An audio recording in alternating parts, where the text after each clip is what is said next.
بسم اللہ الرحمن الرحیم۔ السلام علیکم۔ میرا نام ماریا ہے اور میں اپنی ماں کی بدولت کبھی بھی اسکول نہ جا سکی تھی اور نہ ہی اپنا مستقبل بنا سکی تھی۔ میں ساری زندگی لوگوں کے گھروں میں ہی کام کرتی رہی تھی۔ میری زندگی کبھی خوشیوں کا گہوارہ نہیں رہی، بلکہ مشکلات میں ساری زندگی میں نے نکال دی تھی۔ میری ماں کے مرنے سے پہلے ہم گھر میں 3 لوگ ہوا کرتے تھے، میں، میری ماں اور جلیل ابا۔ جلیل ابا میرے سگے باپ نہیں بلکہ میری ماں کے دوسرے شوہر تھے۔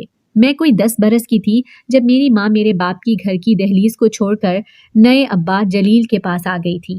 میرے سگے ابا کا چھوٹا سا چائے کا ڈھابا ہوا کرتا تھا، جس سے آمدنی تو محدود آتی تھی، لیکن ابا نے اس محدود آمدنی میں بھی میری اور اماں کی ہر خواہش پوری کرنے کی کوشش کی تھی۔ لیکن میری بچپن کی یادوں میں یہ یاد بھی تھی کہ میری ماں کبھی بھی میرے ابا سے خوش نہیں ہو سکی تھی۔ یوں تو میرے ماں باپ کی پسند کی شادی تھی، لیکن وہ کہتے ہیں نا، جب پیٹ خالی ہو تو محبت پہلے کھلی کھڑکی سے بھاگتی ہے۔ میرے ماں بابا کے کیس میں بھی ایسا ہی ہوا تھا۔ اماں پہلے تو محبت میں اندھی ہو کر جھونپڑی میں گزارا کرنے اور روکھی سوکھی کھانے کو بھی تیار تھی، لیکن جب شادی ہو گئی تو اس کے بعد پتہ چلا کہ وہ سب کہنے کی باتیں تھی۔ اصل محبت دنیا میں صرف اور صرف پیٹ ہی ہے جو روٹی مانگتا ہے، محبت نہیں۔ میری اماں جس کالج میں پڑھتی تھی، میرے ابا اس کالج کے باہر چائے کا ٹھیلا لگاتے تھے، اور وہیں دونوں ایک دوسرے سے ملے اور ایک دوسرے کو پسند کر لیا تھا۔ تب میری ماں کو یہ اعتراض بھی نہیں تھا کہ میرے ابا ایک ٹھیلے والے ہیں، اور یوں دونوں کے درمیان محبت بڑھتی چلی گئی تھی۔ جب دونوں کو لگا کہ دونوں ایک دوسرے کے بغیر نہیں رہ سکتے تو شادی کرنے کا فیصلہ کر لیا تھا۔ میرے ابا کا اس دنیا میں کوئی نہیں تھا، سو وہ خود ہی رشتہ لے کر میری اماں کے گھر پہنچے تھے، لیکن یہ جان کر کہ وہ چائے کا چھوٹا سا ٹھیلا لگاتے ہیں، میری اماں کے گھر والوں نے انکار کر دیا تھا، اور تب میری اماں سب کے سامنے کھڑی ہو گئی تھی اور ہر صورت میرے ابا سے شادی کروانے کا کہا تھا۔ لیکن کسی نے ان کی بات نہ مانی تو انہوں نے وہی کیا جو اس عمر میں عام طور پر لڑکیاں اور لڑکے جذبات میں بہہ کر جایا کرتے ہیں۔ اماں نے اپنا سامان باندھا اور ایک رات وہ میرے ابا کے ساتھ بھاگ کھڑی ہوئی۔ چونکہ اس شہر میں رہنا اب خطرے سے خالی نہیں تھا، سو چائے کا ٹھیلا وہیں رہا اور اماں ابا شہر چھوڑ کر دوسرے شہر آ گئے۔ جیب میں پیسے نہیں تھے، سو کئی راتیں فٹ پاتھ پر گزارنی پڑی تھی۔ نکاح تو دونوں نے کر لیا تھا، لیکن اب پیٹ کی بھوک ستانے لگی تھی، اور تب ابا نے ایک بار پھر سے چائے کا ٹھیلا شروع کرنے کا سوچا، لیکن ان کے پاس کھانے کو بھی پیسے نہیں تھے تو ٹھیلا کہاں سے لگاتے۔ شادی کے شروعاتی دنوں میں ہی اماں سمجھ چکی تھی کہ یہاں گزارا بہت مشکل ہے۔ محبت میں چاند تارے توڑ لانے اور روکھی سوکھی کھانے والی صرف باتیں ہی ہیں، اصل زندگی میں ایسا کچھ بھی نہیں ہوتا۔ ابا نے وہاں پر ایک ہوٹل میں ملازمت اختیار کی اور وہیں ایک کمرے کا گھر بھی کرائے پر لے لیا تھا، جہاں بمشکل ہی گزارا ہو پا رہا تھا۔ میری اماں بہت غریب خاندان سے نہیں تھی، ان کا گھرانہ ایک متوسط گھرانہ تھا جہاں ضرورت کی ہر شے موجود ہوتی تھی، لیکن میرے ابا سے شادی کرنے کے بعد ضرورت تو ضرورت، کھانے کو بھی کچھ میسر نہیں آ رہا تھا۔ بمشکل زندگی کے دن ہی گزر رہے تھے جب اچانک اماں بیمار ہو گئی اور پتہ چلا کہ وہ ماں بننے والی ہے۔ ایک اور ذمہ داری بڑھی تو ابا نے سنجیدہ ہو کر مستقبل کے بارے میں سوچنا شروع کر دیا اور بینک سے قرضہ لے کر اپنا چائے کا ڈھابا کھول دیا تھا، جہاں سے بہت زیادہ تو نہیں، اتنے آ جایا کرتے تھے کہ اماں ابا کا گزر بسر اچھا ہو جایا کرتا تھا۔ اور پھر میرا جنم ہوا تو میرے ابا بہت زیادہ خوش ہوئے تھے۔ تنگ دستی کی حالت میں بھی ابا نے پورے ہسپتال میں مٹھائی بانٹی تھی، جبکہ میری اماں کو میری پیدائش کی کوئی خوشی نہیں ہوئی تھی، کیونکہ وہ نہیں چاہتی تھی کہ ان کی بیٹی یعنی کہ میں غربت میں زندگی گزاروں، اور نہ ہی وہ خود مزید میرے ابا کے ساتھ رہنا چاہتی تھی، لیکن مجبوری تھی سو گزارا کر رہی تھی۔ محبت تو اسی رات ختم ہو گئی تھی جب نکاح کر کے فٹ پاتھ پر سونا پڑا تھا۔ نرم اور ملائم بستر پر سونے والی شہزادی جب فٹ پاتھ پر سوئی تو محبت کہیں جا کر فوت ہو گئی تھی۔ زندگی اچھی ہو یا بری وہ گزارنی ہی پڑتی ہے، سو میرے اماں ابا کی زندگی بھی گزرتی ہی چلی گئی تھی۔ میں بھی رفتہ رفتہ بڑی ہوتی گئی تھی اور میرا وقت ماں سے زیادہ ابا کے ساتھ گزرا کرتا تھا، اور میری ابا سے ہی زیادہ بنتی تھی۔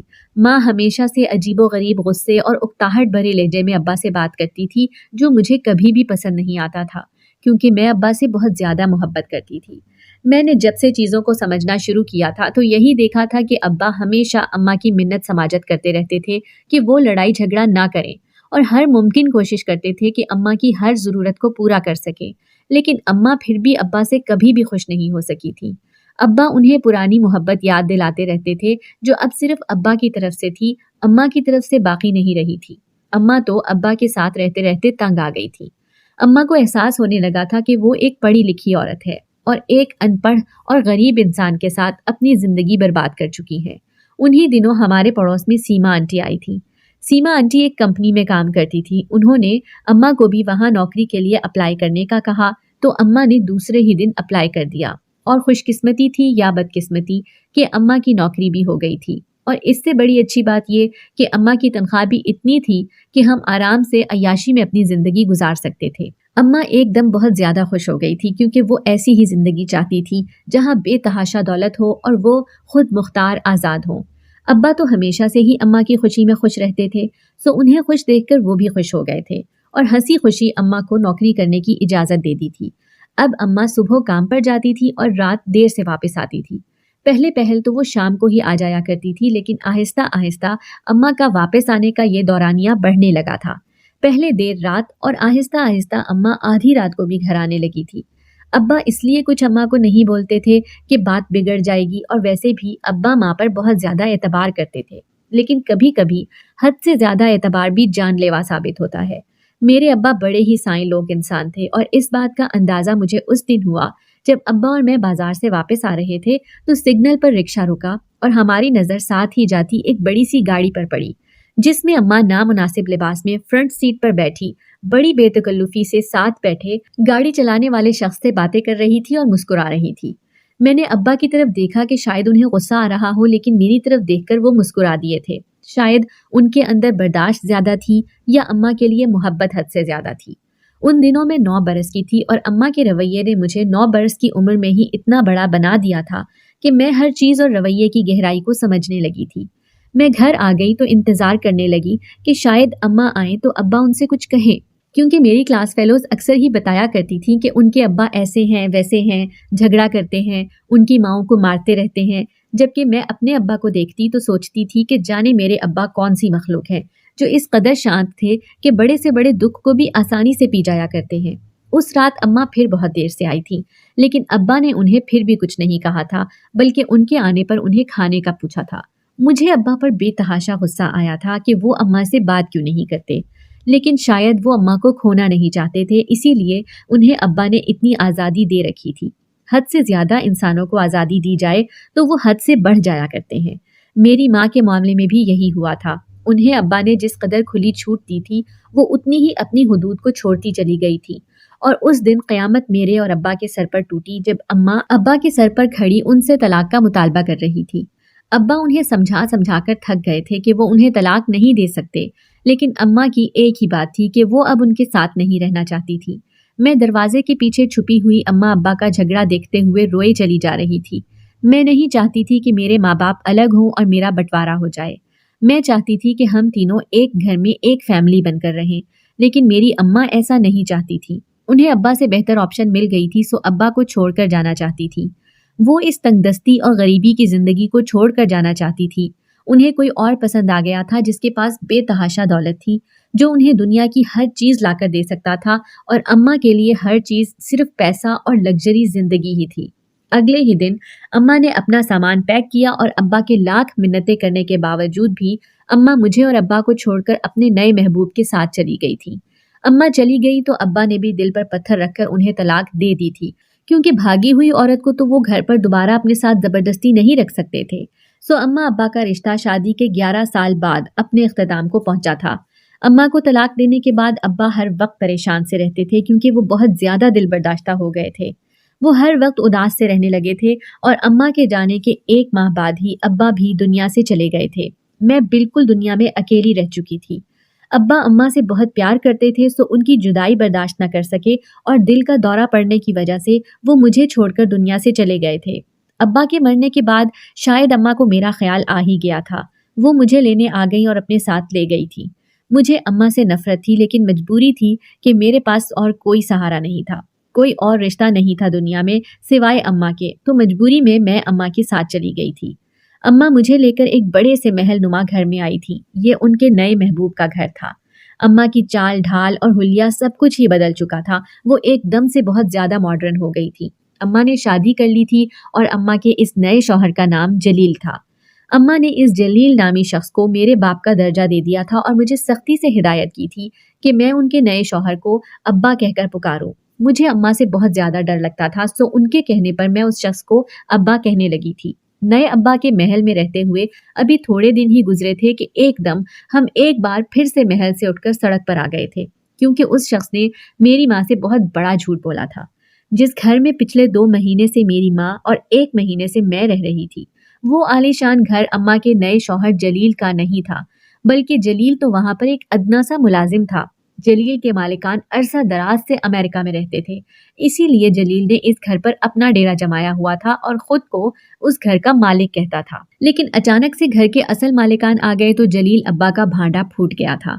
मेरी अम्मा जो मेरे अब्बा को छोड़कर आई थी, जिस शख्स के लिए, वो भी गरीब बल्कि गरीब तरीन निकला था, बल्कि वो तो मेरे अब्बा से भी ज्यादा गरीब था। अम्मा बहुत ज्यादा परेशान हो गई थी और मुझे अम्मा को देखकर सुकून मिला था, क्योंकि शायद इसे ही मकाफाते अमल कहते हैं। अम्मा ने नए अब्बा से भी तलाक का मुतालबा कर दिया था, लेकिन नया अब्बा मेरे अब्बा जैसा नहीं था। उन्होंने अम्मा के साथ ऐसा रवैया रखा कि अम्मा के सारे कसबल निकल गए थे और वो एकदम सीधी हो गई थी। जलील अब्बा के सामने तो अब अम्मा की आवाज भी बुलंद नहीं होती थी। जिस कोठी में अम्मा दंदनाती हुई फिरती थी, अब उसी के एक छोटे से सर्वेंट क्वार्टर में हम मुलाजमा जैसी जिंदगी गुजार रहे थे। अम्मा अक्सर ही कोसा करती थी उस वक्त को जब वो मेरे अब्बा को छोड़कर आई थी। उनके मुंह से अब मैं यही सुनती थी कि पहले वाला इससे तो अच्छा ही था। पैसा जरूरी होता है जिंदगी के लिए, लेकिन इतना भी नहीं कि इंसानों पर फौकियत दे दी जाए। और मेरी माँ इंसानों पर दौलत को फौकियत देती थी, सो मेरी माँ ने मुंह की खाई थी। मेरे अब्बा भला कम कमाते थे, लेकिन मेरी माँ को फिर भी रानियों की तरह रखा हुआ था। घर के काम तक अम्मा नहीं करती थी, वो भी अब्बा ही किया करते थे। लेकिन अब तो यहाँ अम्मा अपने क्वार्टर के कामों के साथ साथ आलीशान महल के लोगों के काम भी किया करती थी, और बदले में जो भी पैसे मिलते थे वो अम्मा का शौहर ले उड़ता था। अम्मा की जिंदगी अब रोने और कुढ़ने में ही गुजर रही थी। अम्मा सारा दिन काम करती रहती थी और शाम को जलील अब्बा से ताने सुनकर सारी रात रोती रहती थी। यूं ही रफ्ता रफ्ता वक्त गुजरता गया और मेरा बचपन गुजरकर जवानी के दिन आ गए। मैं 17 साल की थी जब मेरी अम्मा ने मेरी शादी करने का फैसला कर लिया था। मैं शादी करना नहीं चाहती थी, लेकिन न जाने अम्मा को क्या सूझी कि जल्द से जल्द मेरी शादी करने का फैसला कर लिया। अम्मा ने उस महल में काम करने वाली ही एक औरत के बेटे से मेरी शादी तय कर दी थी। मैं हमेशा से अम्मा से डरती ही थी, सो उनके डर की वजह से मैं शादी के लिए मान गई थी। और वैसे भी शादी तो करनी ही थी, क्योंकि अम्मा ने कभी भी मुझे घर से बाहर जाने नहीं दिया था और ना ही अब्बा के मरने के बाद स्कूल पढ़ने की इजाजत दी थी, वरना मैं भी पढ़ लिख कर कुछ बनने के बारे में सोचती। अम्मा को न जाने कौन कौन से डर सताते रहते थे कि उन्होंने मुझे स्कूल से भी निकाल लिया था और मुझे किसी से हंसने बोलने भी नहीं देती थी।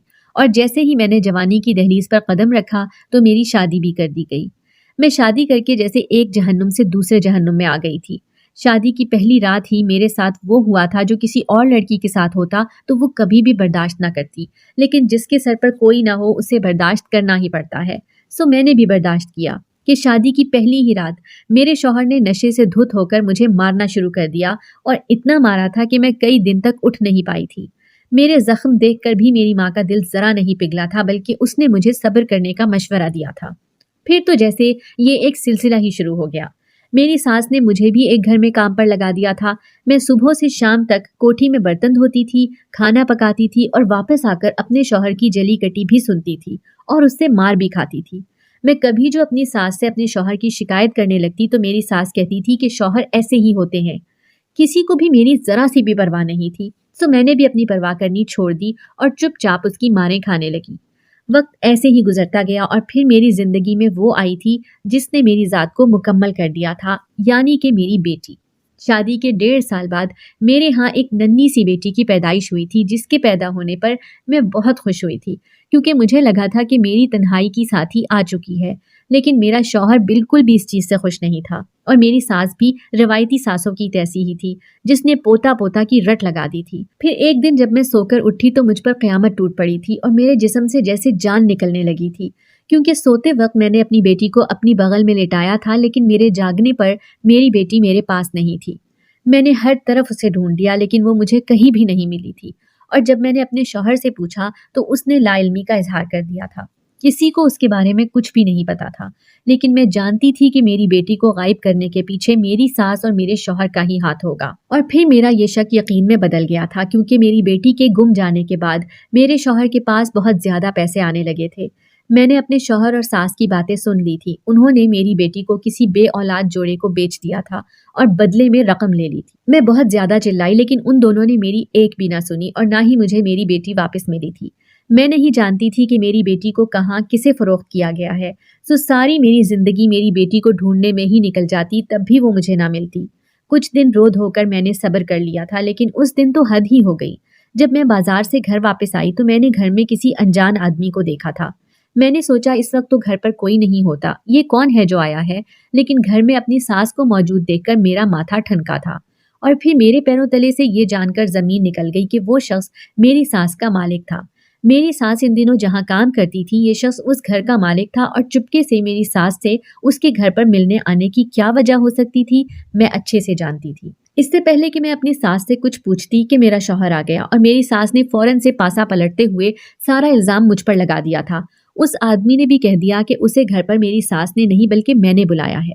मैंने बहुत कहा कि मैं इस बारे में नहीं जानती, लेकिन मेरे शौहर ने मेरी एक भी ना सुनी।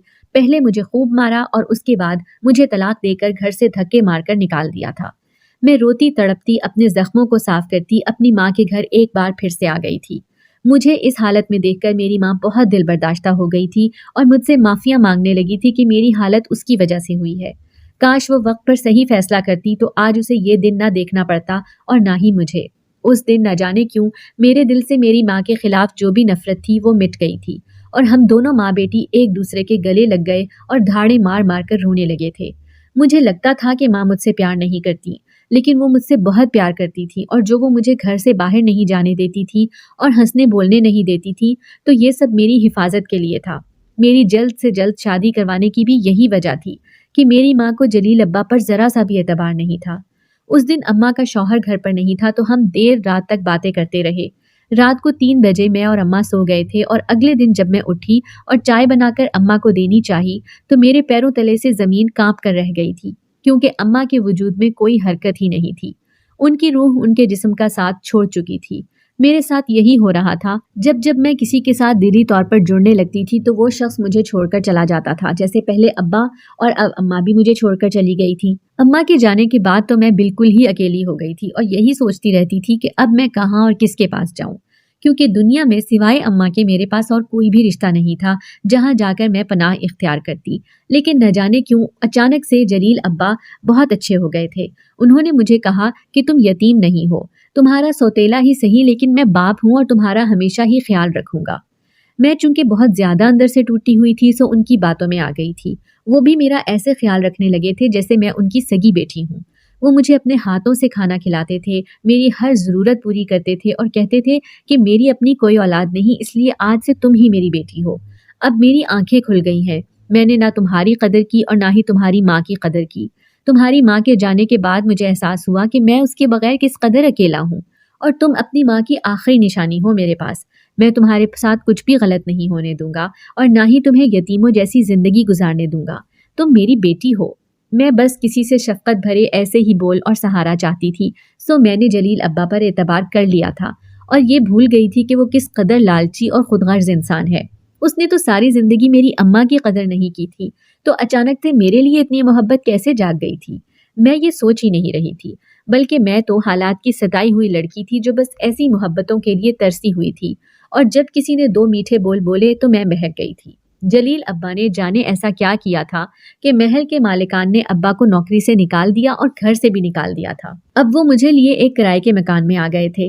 मुझे बहुत से लोगों ने कहा था कि अब मैं अपने सौतेले बाप के साथ ना रहूं, लेकिन कहने वाला कोई भी मुझे अपने साथ रखने को तैयार नहीं था। मैं अगर अपने इस सौतेले बाप के साथ ना रहती तो जाती कहाँ? सो मैंने सबकी बातों को इग्नोर किया और अब्बा के साथ नए मकान में आ गई थी। अब्बा ने एक नई जगह नौकरी ढूंढ ली थी। अब्बा के नए सेठ 1-2 बार उनके साथ घर पर भी आए थे और मेरी चाय की भी बहुत ज्यादा तारीफ की थी। एक दिन सेठ ने अब्बा से कहा कि अपनी बेटी की शादी मुझसे करवा दो और बदले में मुझसे रकम ले लो। मुझे लगा कि अब्बा अच्छे हो गए हैं, वो मेरा सौदा नहीं करेंगे, लेकिन अब्बा अब भी पहले जैसे ही लालची थे और उनके बदले हुए रवैये की वजह यही थी कि जिस तरह मेरी बेटी को मेरे शौहर ने बेच दिया था, इसी तरह वो मुझे भी कहीं बेच कर पैसे कमा लेंगे। सो उनको मौका मिल गया और उन्होंने मुझे अपने सेठ के हाथ बेच दिया था। मैं बहुत ज्यादा रोई, लेकिन मेरी सुनने वाला था ही कौन।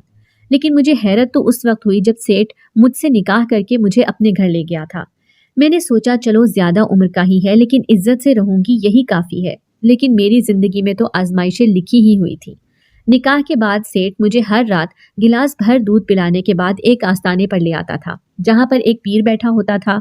सेठ मुझे कहता था कि मैं तुम्हें दम दिलवाने आया हूँ। लेकिन मुझे हैरत होती, क्योंकि मैं तो बिल्कुल ठीक थी, फिर क्यों पीर से दम करवाना। पीर जब मुझ पर दम डालता तो मैं सो जाया करती थी, और सुबह जब मैं जागती तो सेठ मुझे लेने आता, और जब वो मुझे साथ लेकर जाने लगता तो पीर सेठ को पैसों से भरा हुआ बैग देता था। अब तो ये रोज होने लगा था। मैं हर रात आस्ताने पर गुजारती थी और सुबह होते ही मेरा शौहर मुझे ले जाया करता था और साथ ही पैसे से भरा हुआ बैग भी लेकर जाता था। मुझे दाल में कुछ काला लगा तो मैंने सच जानने का फैसला कर लिया था। एक रात मेरे शौहर ने जब मुझे दूध का गिलास पीने के लिए दिया तो मैंने चुपके से वो गिलास फूलों के गमले में बहा दिया था। मेरा शौहर जब मुझे लेकर आस्ताने पर पहुंचा तो मुझे पीर के सामने दम दिलवाने के लिए बिठा दिया था। मैंने सोने का नाटक किया और उस वक्त तो मेरे सर पर आसमान गिर गया जब फकीर ने दम डालने के बजाय मुझे उठाया और एक कमरे में ले आया। मैं जाग रही थी, इसीलिए बुरी तरह से मेरा दिल कांपने भी लगा था। मैं नहीं जानती थी कि मेरे साथ क्या होने वाला था और क्या होना था, और सही मानों में मेरी जान तो तब निकली जब फकीर ने मुझे मेरी आंखें बंद थी, लेकिन मैं अपने इर्द गिर्द मौजूद लोगों की आवाजें सुन सकती थी। पीर ने मुझे लाकर एक कमरे में रखा और उसी वक्त कमरे का दरवाजा खुला तो अंदर कोई आया था। उस शख्स ने फकीर को बहुत सारे पैसे दिए तो फकीर दरवाजा बंद करके चला गया था। इसके बाद मेरे साथ जो हुआ, मेरे रोंगटे खड़े हो गए थे। पहले मेरे सौतेले बाप ने मुझे मेरे शौहर के हाथ बेच दिया था और अब मेरा शौहर मेरी इज्जत पीर के हाथ बेच दिया करता था। फकीर ने आस्ताने के नाम पर कोठा खोल रखा था, जहां पर मुझ जैसी न जाने कितनी ही बेबस और मासूम लड़कियों का रोज इसी तरह सौदा होता था। कोई जानती थी कि उसके साथ क्या हो रहा है, कोई मेरी तरह बिल्कुल भी नहीं जानती थी। मेरे साथ ये कई दिन से हो रहा था, लेकिन उस रात दूध का गिलास ना पीकर मैंने अपनी आंखों से अपनी इज्जत को तार तार होते देखा था। और जब रात का आखिरी पहर था तो मेरे जिस्म से जैसे जान निकली हुई थी, लेकिन मैंने हिम्मत की और उन गंदे लोगों के चुंगल से निकल जाने का फैसला किया। अपने जख्मी वजूद को बमुश्किल घसीटते में खामोशी से आस्ताने से बाहर निकली थी। अभी थोड़ी दूर ही गई थी कि मेरा टकराव एक गाड़ी से हुआ और मैं होशो खिरत की दुनिया से बेगाना होती चली गई। मुझे जब होश आया तो मैंने खुद को एक खूबसूरत कमरे के पलंग पर पाया था। थोड़ी देर बाद कमरे में एक लड़की आई। मैं उस लड़की की गाड़ी से टकराई थी। उस लड़की का नाम रमशा था। रमशा ने मुझसे इस कदर अपनायत से बात की कि मैं टूट कर उसके कंधे से लगकर बिखर कर रह गई थी और उसे अपनी सारी दास्तान सुना दी थी। रमशा किसी ऑफिस में नौकरी करती थी और इस अपार्टमेंट में अकेली ही रहती थी। उसने मुझे अपने साथ ही रख लिया था और मुझे तहफ़्फ़ुज़ देने का भी पूरा वादा किया था। रमशा बहुत अच्छी थी, वो भी हालात की सताई हुई थी, लेकिन वो पढ़ी लिखी थी, इसलिए उसने खुद को संभाल लिया था और अब मेरी बेबसी देखकर उसने मुझे भी संभालने का वादा किया था। फिर मैं रमशा के घर पर रहने लगी थी। मैं बहुत कम बाहर निकलती थी ताकि कोई भी मुझे देखे ना। रमशा मेरी सारी ज़रूरियात पूरी कर दिया करती थी और सबसे बढ़कर मैं उसके घर में महफूज थी। मेरे लिए यही बहुत था। मेरी माँ के गलत फैसले ने सारी जिंदगी उनको भी सफ़र करवाया था और मुझे भी करना पड़ा था, और जाने मेरा ये सफ़र अभी कब तक जारी रहना था। अगर आपको हमारी आज की कहानी पसंद आई है तो इसे